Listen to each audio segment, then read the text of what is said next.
Je me lave le visage devant le miroir, sans remarquer mon propre reflet. Ses mouvements étaient un peu étranges. J'ai levé les yeux. Le reflet était à nouveau parfaitement synchronisé avec moi. J'ai toujours été introvertie et peu sûre de moi. À l'école, personne ne voulait être mon ami. À la maison, le regard de mon père était rempli de mépris. Ce soir-là, au dîner, je n'en pouvais plus. J'ai brusquement repoussé ma chaise et couru dans ma chambre. La voix froide de papa venait du couloir. Comment avons-nous pu mettre au monde une fille aussi honteuse? Je me suis précipitée dans ma chambre. Les larmes coulaient sans s'arrêter. À travers ma vision trouble, j'ai aperçu une vieille photo près du miroir. Une échographie prise quand maman était enceinte. J'ai essuyé mes larmes et me suis approchée. La photo montrait clairement 2 fœtus. J'aurais dû avoir une sœur jumelle. Mais où est-elle allée? Cette nuit-là, je me suis à nouveau postée devant le miroir. La surface du miroir était couverte d'une fine buée. J'ai tendu la main pour l'essuyer. La personne dans le miroir me fixait intensément. J'ai eu si peur que je me suis précipitée hors de la salle de bain. Je n'ai pas pu fermer l'œil de toute la nuit. Le lendemain, à l'école, j'avais complètement la tête dans les nuages. Un garçon a intentionnellement tendu le pied pour me faire trébucher. Je suis tombée lourdement par terre. Mon genou brûlait de douleur. Ce genre d'humiliation, je m'y étais déjà habituée. Je me suis relevée en silence. Ma meilleure amie se tenait juste à côté.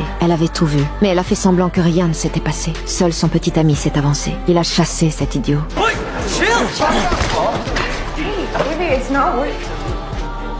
Il a dit que ça ne valait pas la peine de s'énerver pour lui. Puis m'a demandé si j'allais bien. Je n'ai rien dit. En fait, j'étais secrètement amoureuse de lui depuis toujours. Mais il était la star de l'équipe de hockey sur glace. Elle était championne de patinage artistique. Et ils semblaient faits l'un pour l'autre. Qu'étais-je en comparaison? En rentrant à la maison, j'ai entendu quelqu'un appeler mon prénom. La voix venait de la salle de bain. Mon cœur s'est mis à battre la chamade. Je me suis approchée pas à pas. La personne dans le miroir s'est lentement retournée. Je lui ai demandé « Qui es-tu » Elle a dit « Tu ne te souviens plus de moi ?» Je lui ai demandé « Que veux-tu » Elle a dit qu'elle pouvait emporter toute ma tristesse. Elle me ressemblait trait pour trait, mais elle était si belle, si confiante. Serait-ce ma sœur disparue? Le lendemain, mon amie a proposé de m'apprendre à patiner. Elle m'a emmenée dans une patinoire abandonnée. Elle a tenu ma main et glissé quelques pas, puis l'a soudainement lâchée. Je suis tombée lourdement sur la glace. Mon corps entier était envahi par la douleur. J'ai tendu la main pour qu'elle m'aide à me relever, mais elle a ri froidement et révélé la vérité.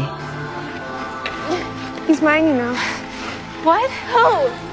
You know who I'm talking about. Elle savait depuis toujours que j'aimais son petit ami. Elle n'était pas venue pour m'apprendre à patiner, mais pour m'avertir. Ce soir-là, j'ai pleuré devant le miroir. La voix dans le miroir a murmuré à mon oreille. Elle a dit que si seulement je la laissais sortir, tous mes vœux se réaliseraient, tout irait mieux. J'allais à peine toucher le miroir quand maman a ouvert la porte. Elle m'a donné une couronne de cristal et m'a dit d'aller bien m'amuser à la fête de patinage, mais je ne savais pas du tout patiner. À peine avais-je posé le pied sur la glace que j'ai commencé à glisser. Mes jambes se sont mises à trembler sans s'arrêter. Il est réapparu. Il a pris ma main et m'a lentement guidée à travers la glace. Mon cœur a bien failli fondre, jusqu'à ce que je voie la haine dans les yeux de mon ami. J'ai aussitôt perdu mes moyens et je suis tombée. Un autre garçon m'a tendu la main. J'ai cru qu'il voulait m'aider à me relever, mais il a saisi mon poignet et m'a traîné à travers toute la patinoire. Tout le monde riait. J'étais complètement